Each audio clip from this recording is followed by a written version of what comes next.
Hi, this is Bobby G, and this is Bobby G's Big Stone ATX. And today my guest is Rodrick Walker.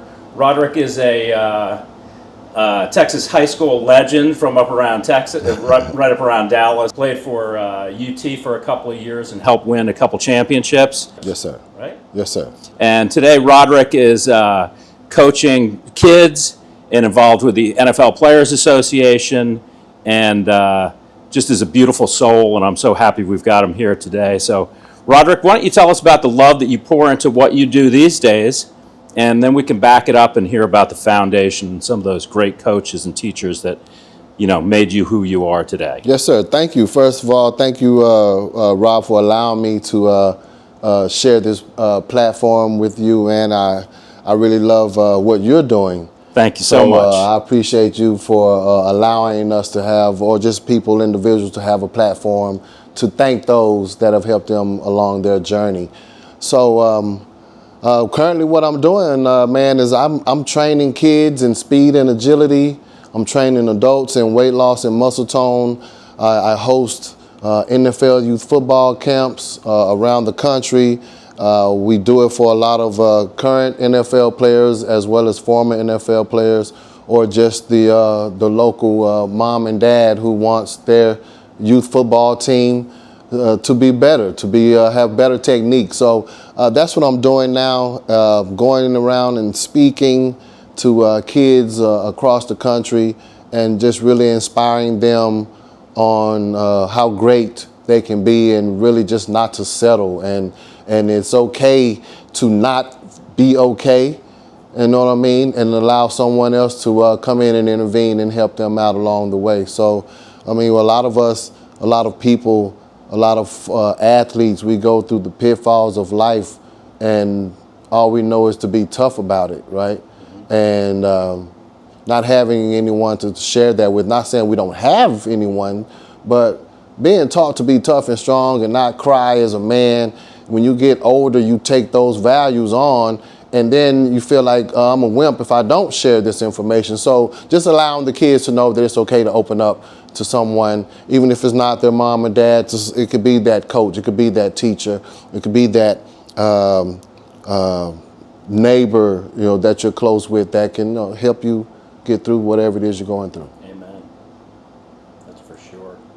Yeah, gosh, I remember going through a divorce, and I didn't really have anybody. I never talked about my feelings or whatever, and didn't want to bring it up with my parents that did I fail in this area of my life or what have you, and so if you can teach kids that at a young age, I think that's really special. Oh yeah. Well, I think the thing is you have to be consistent about it. You have to constantly let them know that someone is there for them. Because when they're not hearing it, it's kind of like not lifting weights anymore. It kind of goes away, right? And then they don't think about it, and sometimes an old situation can stir up a moment in past that you tried to forget. But as long as someone's there consistently around you or letting you know that I'm there for you, then I think those are avenues for kids to open up more, and into their adulthood. So you don't have to, even as adults, sometimes we still shy away from telling someone we don't feel good. Yeah. So I think it'll be values that they can, and lessons that they can carry over into their adult life. No doubt about it. That's for sure.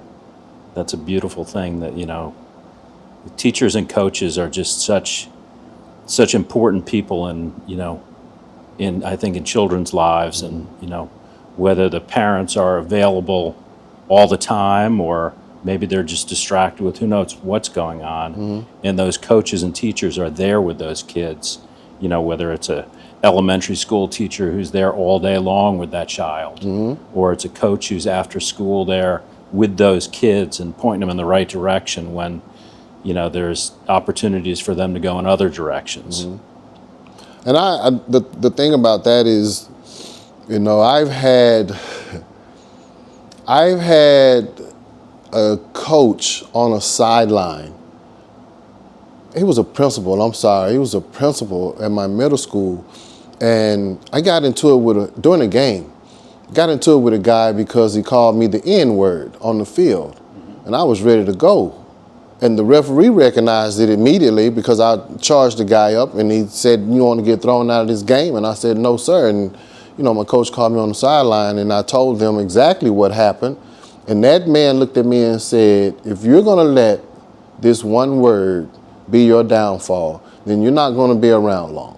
He said, "Because you're going to hear it.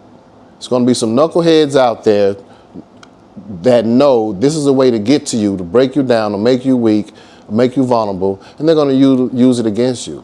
And if you don't learn how to control those emotions," he didn't say don't react or handle it, but not physically. There's other avenues on way of going about it. And he said, if you don't learn how to do that, then you're not going to be here long. So that immediately turned me around in between plays, because I thought about that.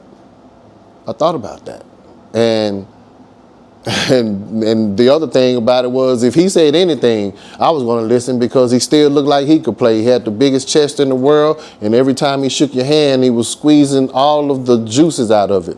So it was something that he was going to tell me I was going to listen and pay attention to. And so everything he's always taught me or told me, I took it for law, and he hasn't steered me wrong to this day. That's great. Principal. Yes. And you still keep up with him? No, he's not around anymore. He's gone on to heaven, and probably shaking someone's hand up there and making sure they continue on the right path. I bet you're right. Yeah. That's so cool. Tell me about, the way we got introduced was through one of your coaches, Right. who I met in the dog park just over here one random morning. Absolutely. And started chatting, and I was like, "My God, you sound like you'd be a great person." He's like, No, you don't want to talk to me. You want to talk to Rodrick. And so I got your number. Would you tell me about that coach? Because he had great things to say. That is Coach Ron Alvey, who also in middle school, he was the head 8th grade football coach, among other sports that he coached back then. But my first day impression was him, as he is about business, and he's going to be a guy that teaches me how to become a man, because I did something that I wasn't supposed to do on the very first day in PE, 6th grade, and he caught me, and I had to pay for it. And he's been my best buddy ever since. But this guy recognized some talent in me at a young age, and I was just telling one of the kids that I trained, as a 6th grader, in the second semester of school, I was allowed to leave PE and go to athletics. And that's when I got the chance to be around the 7th and 8th graders who were lifting weights and doing all these drills to get better.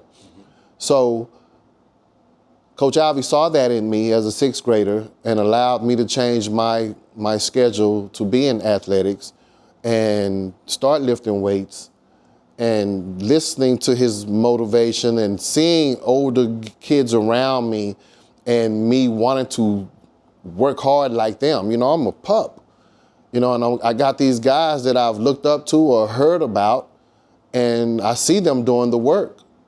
So I was like, I better follow suit. And Coach Ivey was just one of those guys that not only is he's going to be serious with you when it's time to have fun and play, it'll start out with just you and your peers, your teammates, maybe dodgeball or something in the gym, something fun to have an off day. But all of a sudden, here comes Coach Ivey creeping into the game to play dodgeball.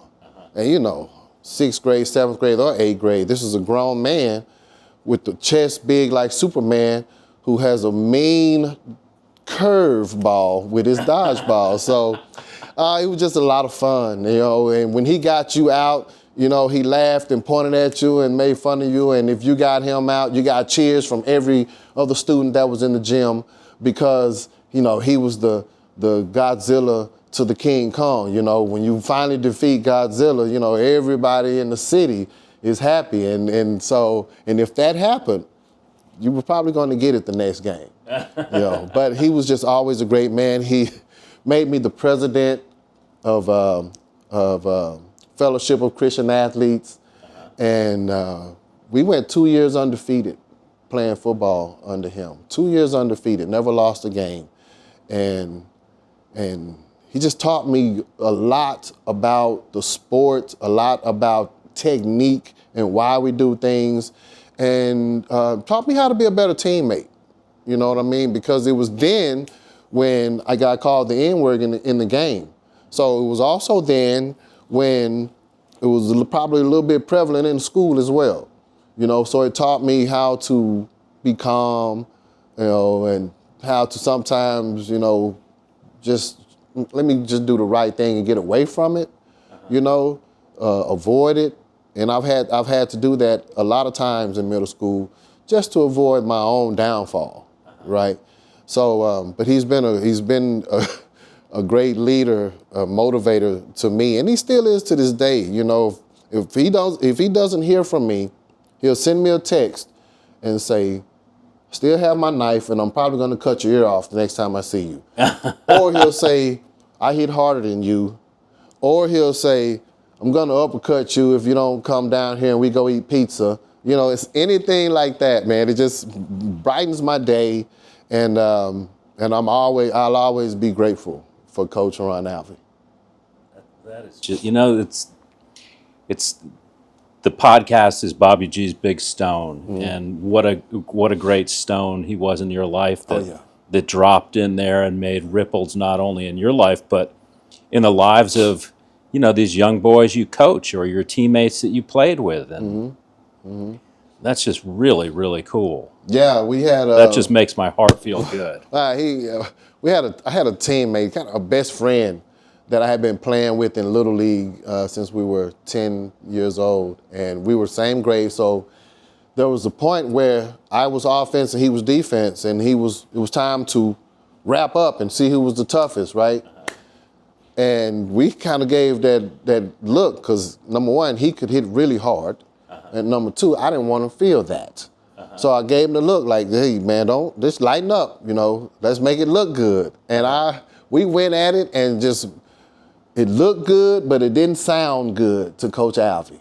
And he said, "If I wanted to hire two people to come love on each other, I would have thought of two guys that look better than y'all." And he said, "Now y'all get back here and hit." And that was just him, He said in front of the team laughing, and he's not cracking a smile. He's serious, but we understand, don't pussyfoot around with Coach Alvey. Let's go get it. But that's how our team was built, We were built off of being tough and scrappy and under control. Yeah. That is so cool. So that was your middle school. Tell us about any coaches or teachers or anything in high school? Oh yeah. In high school, I had several. There was my head coach, Mike Farter. That was my running back coach, Coach Pfeiffer. There was Coach Jinx White. And man, each and every one of those coaches, man, each and every one of them had something instrumental within myself that allowed me to carry a part of them, throughout my life and career. And it was always hard work. Number one, it was always that. It was always that. And we were not so big of a team, size-wise, right? The heart was humongous, right? The work ethic was humongous. But even our coach, he wasn't a big man, but he made you feel like he was big as an 18-wheeler, and he would tell you, "You don't want none of me. You don't want none of me." He'll tell the biggest kid on the team that, "You don't want none of me. I put you down, son," and we looked up to that. Confidence. Well, absolutely. We looked up to that. But he made sure that we were disciplined, you know what I mean? And we worked hard. Those were the two things that he allowed us to groom ourselves to be. And we always said he was one of the toughest coaches we've ever played for. And I think still to this day, I've not played under a tougher football coach. What was his name? Mike Farda, Farda. And then his assistant coaches, they were all skilled technicians in how to present a block, on how to defend the ball carrier, on how to cover a wide receiver. All of these, the small little detailed things. So when I got to the University of Texas, I knew more than what the coaches were teaching me at the time, the coaches that I had at the time, my running back coach in specific. But the things he was telling me, I already knew, and some of the things that he was telling me were not correct, not proper. So I credit my high school coach and the coaches that he had around him because, you know, we had some ups and downs on the team, but more ups. We had to go through a teammate dying of cancer. And oh man! And what can a coach say to a group that rallied behind a figure like this guy who passed away? He was a senior, and he was going to Oklahoma. And this was a college This was in teammate? high school. High school. Mm-hmm. What did the coach say? How did he handle that? He just addressed it just like it was family. You know, we lost one of our own, and it's going to be hard, but what would he want us to do? You know, one of those type of speeches, and dedicate the season to him. We dedicate every play, every practice, and we did that. And that unified us even more. You know, the coaches, everyone. But that was the core of our coaches, you know. They didn't exclude anyone. The parents that wanted to be involved could get involved. The teachers that wanted to get involved, they got involved. You know, we felt privileged, we felt special because we would come in after a game and go into our locker room, and it's a huge spread of food like no other, you know, because they care and loved on us. To some of them, we couldn't do any wrong. What an amazing experience Yeah. to be part of that. Mm-hmm. And then to share it now with others, share it with me.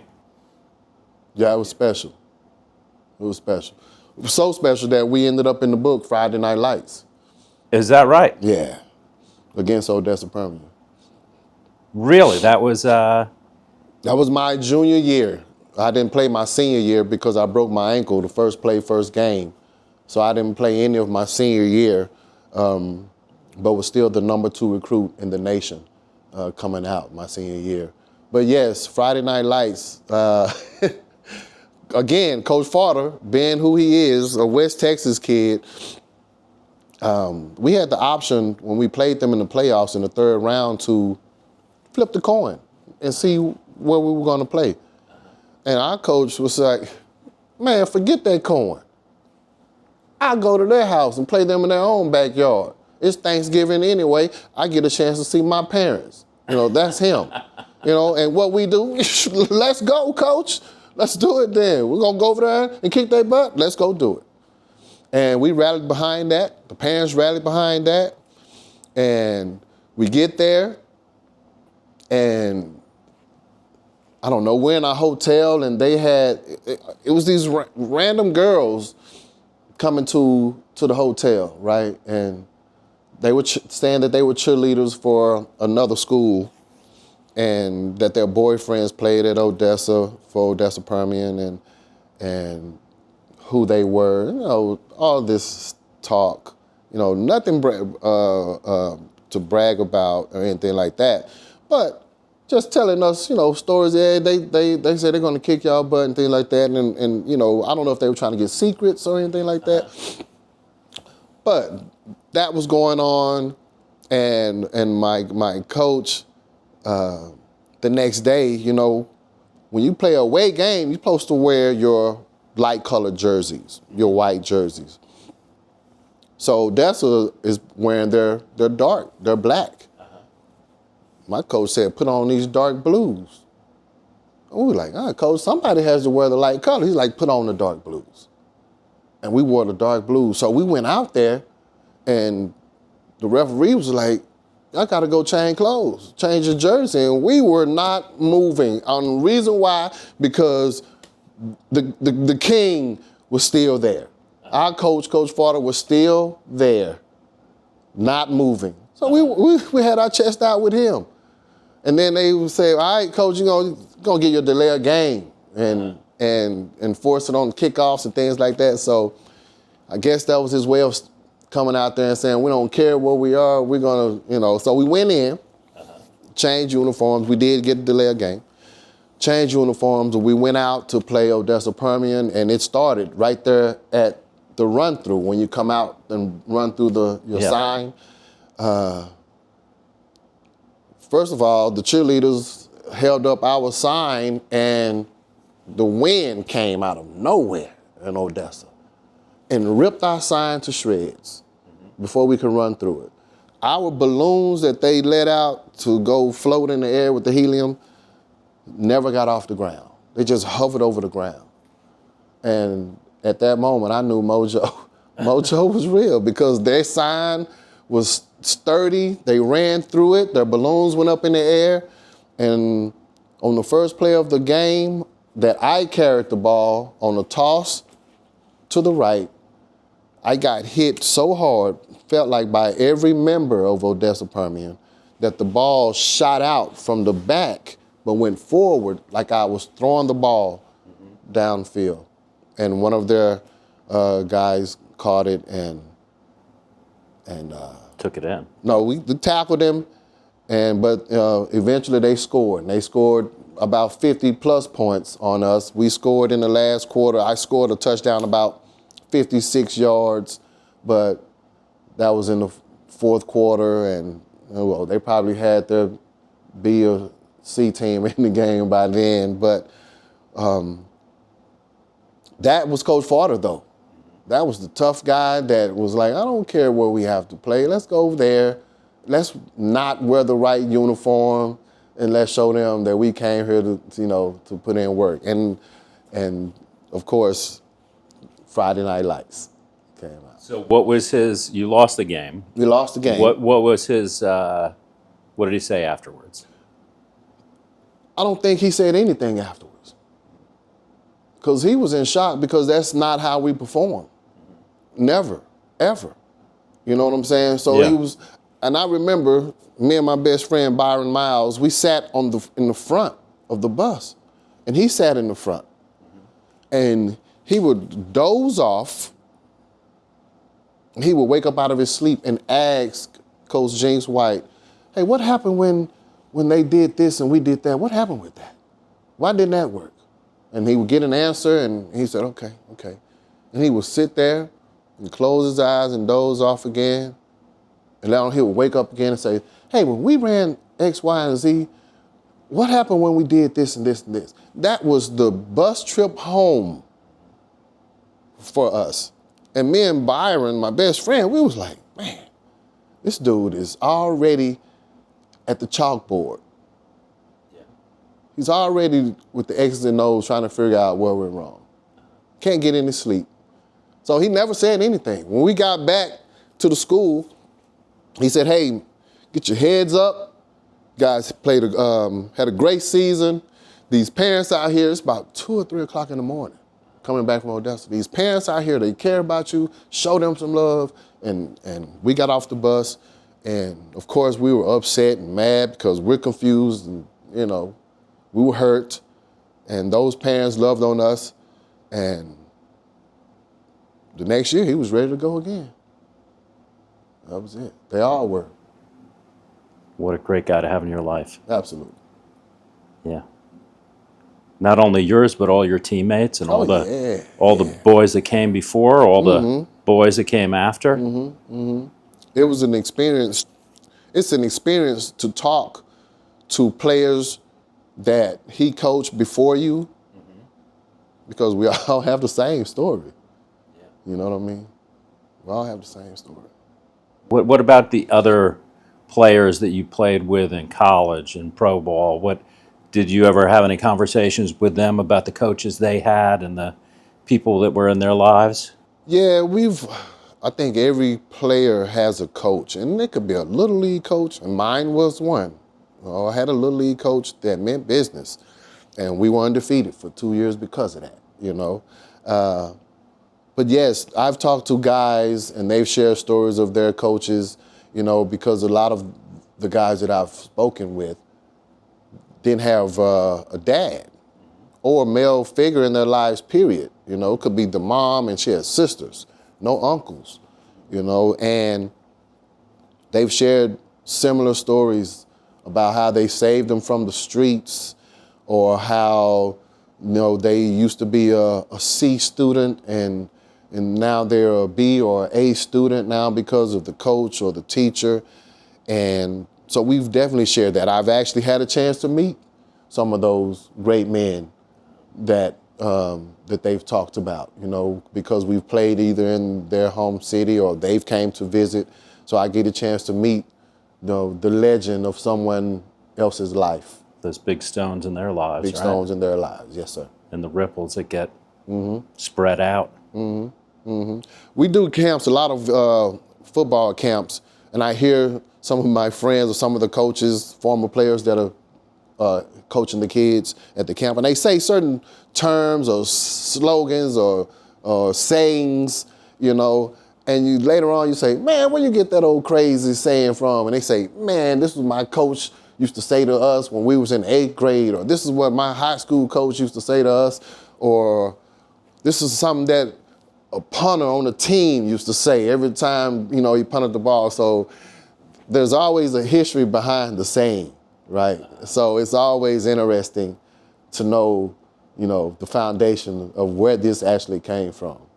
That would make like a great book, wouldn't it? Just like Yeah, yeah. just all the different sayings and Oh then yeah, absolutely. There's so many, so many. I mean, you can go all the way back to Vince Lombardi and some of his great quotes, you know, that people have used countless of times in multiple sports or just life itself, to the things that we say now. So I think I'm going to start writing down some of the things I hear. I would love to. I'd love to see it. Put together something for that. Yeah. Oh man, that's so cool. One of the favorite books that I go back to is there's a book on Coach Wooden's, all the different things that he did, and to talk about the basketball players who played with him, and all the way down. You're talking about being prepared and the hard work that goes into it. And in his book, I think it goes down to, he wanted the players to make sure their shoelaces were tied the appropriate way, because if they weren't tied the appropriate way, they were likely to get a blister, and if they got a blister, that was going to slow them down from the process that he had all put in place. Oh yeah, it's a technical aspect. Coach Wooden was an amazing man, of course, right, and Hall of Famer. Still to this day, you know, people utilize Like a it. dozen championships or something, They or utilize 10 his championships strategies. in 12 years or something.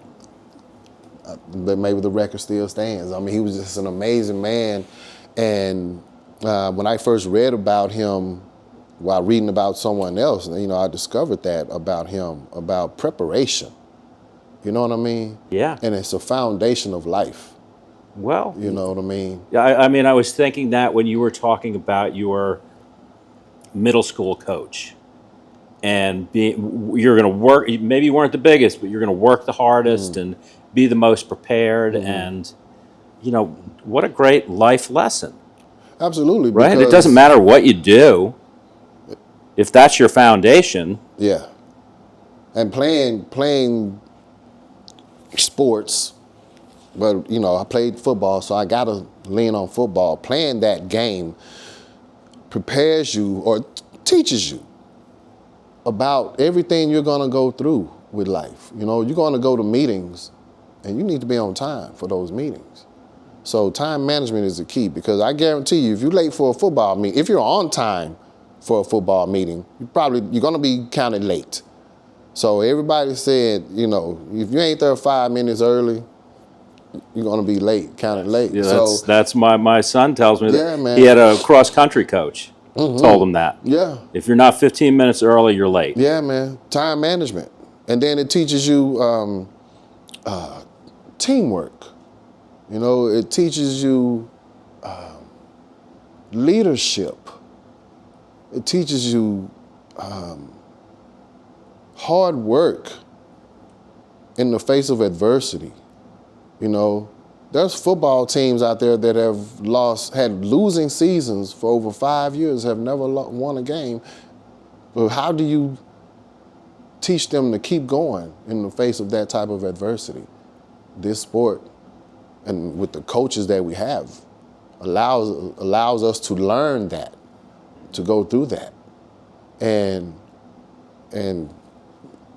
I just think it's the greatest sport ever created.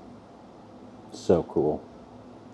So tell me about that. You were president of the NFL I was players? president of the NFL Players Association for the Austin and San Antonio chapters, and currently the director of player relations for the NFL Alumni Association for Central Texas. Nice. South Texas. Wait, and when we were trying to coordinate this, you were busy with a game that was going on up in Dallas, right? What was That was the Army All-American Bowl. Okay. Yes, I coached the running backs, trains the running backs there, and future potential players of that bowl game. So we was just kind of prepping them, kind of like we do at every camp, but prepping these guys, young men, to be mature young men later on in life. But it was a great experience for them to get a chance to be there in that environment and then actually go to watch that game at the Star in Frisco, where the Dallas Cowboys practice. Nice. Very cool. And tell me about you work now with, you said with adults. You work with, you were telling us earlier when we were talking to my son George about a young man who's here at Westlake that you've been working with. Luke Walker, my main man, Luke Walker. So train kids. I love it. Speed and agility, and it's not just football. It's for every sport. You know, in every sport, you try to get from point A to point B as quick as you can. It's not really just about your 40 time with speed and agility. Sometimes I just got to run lateral or backwards or at an angle to get to my spot. And that's good for football, basketball, volleyball, baseball, wrestling, all of the sports where you have to be in such of a ready position and be able to go forward or backwards, left or right, you know, and do it quickly, you know, because everything, it changes direction, you know, it happens at a moment's time, and your natural ability and instincts is what we rely on to get there. So I help them with that.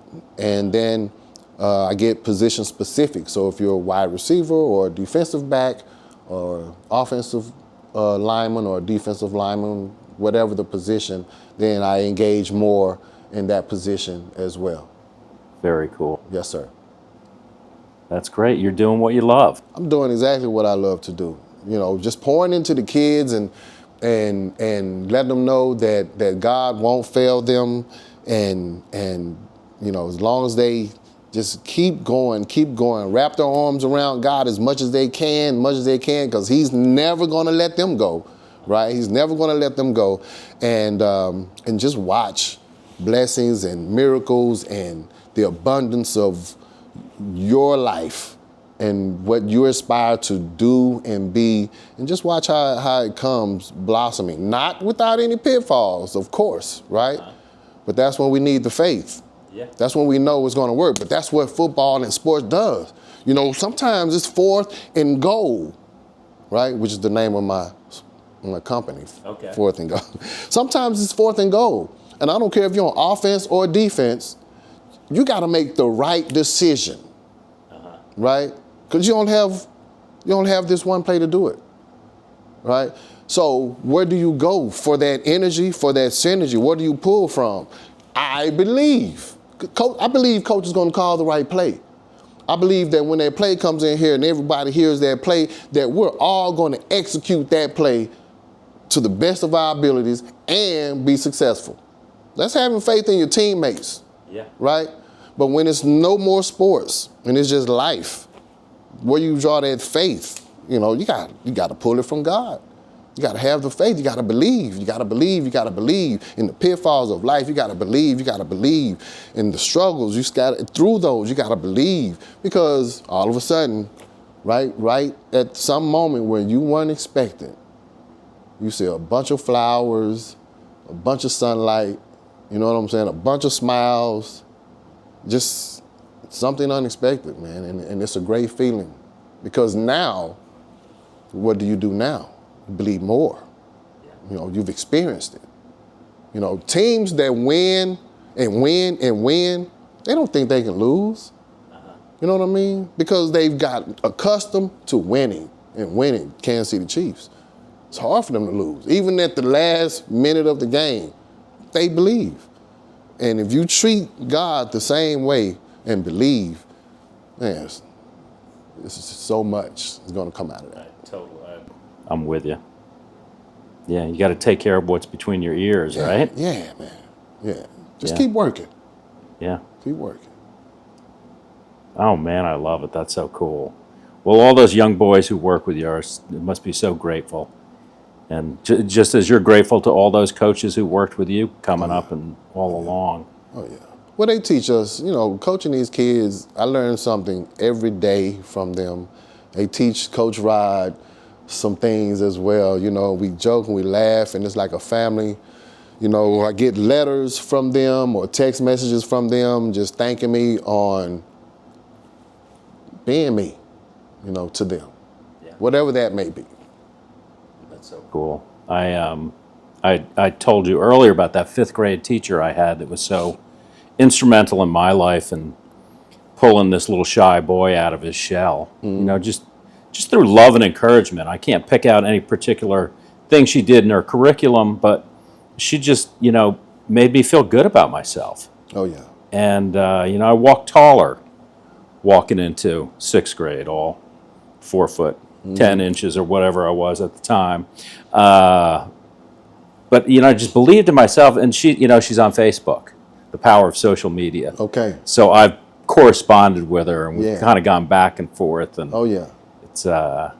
Well, I'm so happy to still be in contact with a few of my teachers from my 3rd grade teacher. I talked to her just the other day. What was her name? Her Miss Branson. Okay. Yeah. And Tell me about Miss Branson. Miss Branson was the tallest teacher I ever seen in my life, and I was a tall kid. Miss Branson, she was no nonsense, and you're gonna learn. You're gonna learn. And we appreciated her for that, even as students then, because, everything with Miss Branson was almost like a competition with other classes, right? With the other 3rd grade classes or the other 4th grade classes. She wants to win. The one thing I do remember about Miss Branson is in the 3rd grade, the kids in my neighborhood where I grew up in West Dallas, we would go to the candy house, or the house that sold all the chips and the candy and everything. So we would all go there every morning before we get on the bus to go to school. So I would go there and get, the gum that costs a penny or a nickel, and the candies that cost a nickel or a dime, and the chips that cost 35 cents, and get a bunch of it. And I would go to school, to my class, and all the kids wanted what I had. And one day I just said, you can buy it. And they bought it for more than what I paid for it. And I was like, well, what have I done here? So it became a daily thing. And then one day, I get to class, and the class is just at my desk. Everybody's around my desk asking for, what do I have today? What do I have today? And Miss Branson says, class, everybody get back to your seats and leave Rodrick alone. I will give you time at the end of the day to buy something from him or put in an order for tomorrow. And Miss Branson put in an order for some Cheetos. And I said, this is great being in the 3rd grade. So I had a little change in the 3rd grade. I love it. Yeah. Little entrepreneur. Oh yeah, man. I didn't even, it just happened, but then I had, it's this countless of teachers. Oh, tons of teachers. I just can't single out any of them because all of them, every last one of them were special to me in their own way. In their own way. That's beautiful. Yeah, I love every last one of them, from elementary to high school. It was great. You get to college, teachers flip, they professors this semester and you don't see them anymore. And you don't really get a chance to interact with them or, share their life stories or anything like that. But man, from elementary to high school, there have been an enormous amount of teachers that have come into my life and helped change the trajectory of where I thought I was going to be to where they saw the endless possibilities of what I could be. And it's a wonderful thing. Yeah, my oldest, who's going to turn 29 in May, Okay. was been living up in Alaska for the past 8 years. And during COVID, he lost his job, but he had been volunteering at one of the schools. Mm-hmm. He's a mechanic. And so they reached out to him and said, would you like to be a teacher? And he said, well, what do you think? And I said, my God, I think that sounds like just an amazing opportunity to really have an impact on kids' lives. Mm-hmm.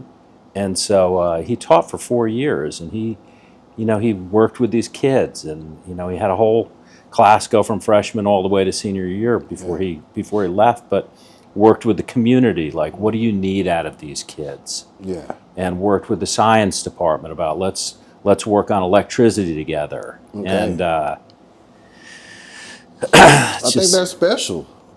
Kids love that, and they need that. They need that. I taught at Lancaster High School in Dallas, and I was substitute teaching. And then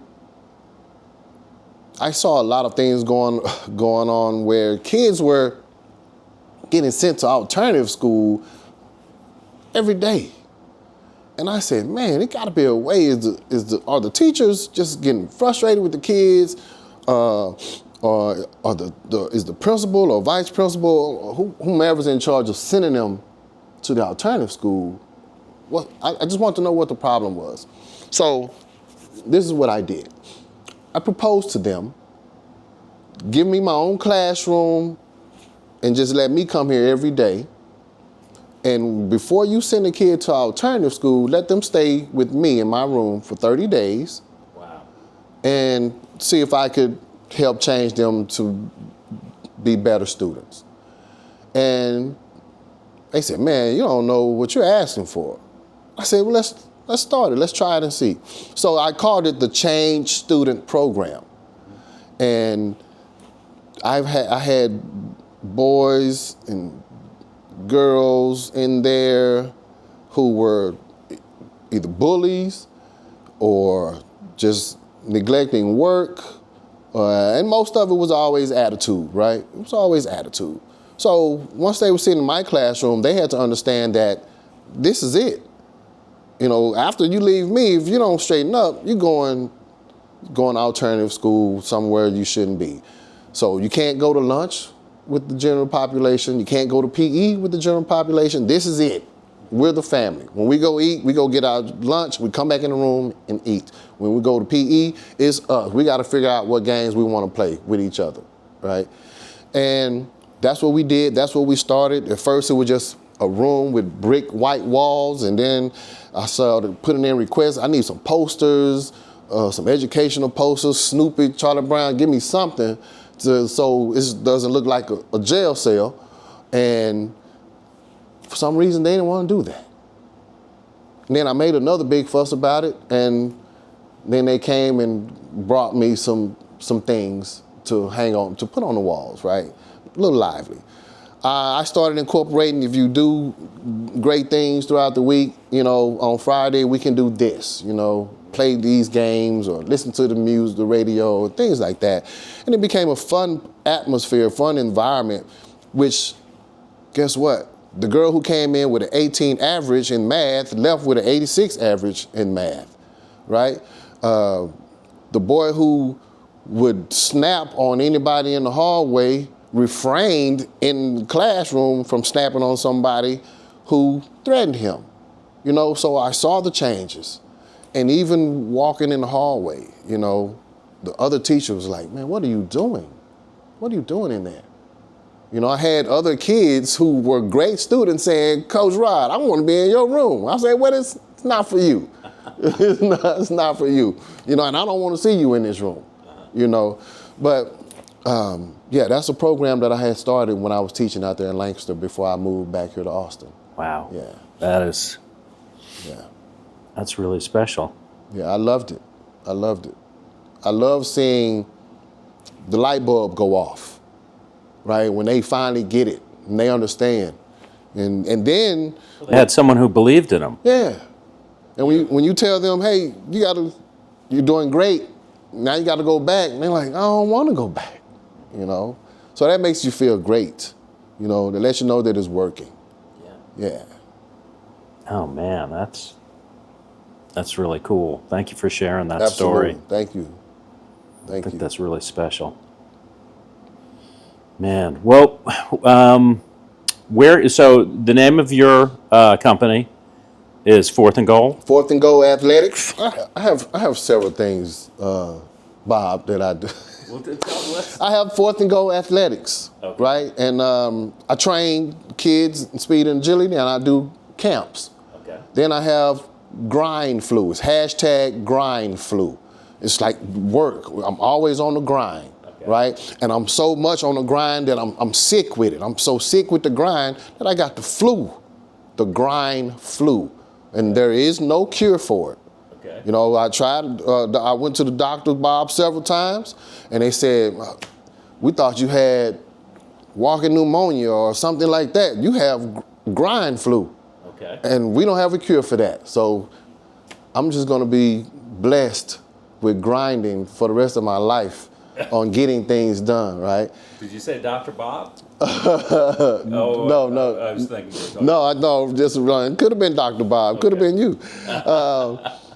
And then there's under pressure, okay. And I feel like that's everybody. Sometimes we feel like we're under pressure, and when it's not under pressure, it's under pressure.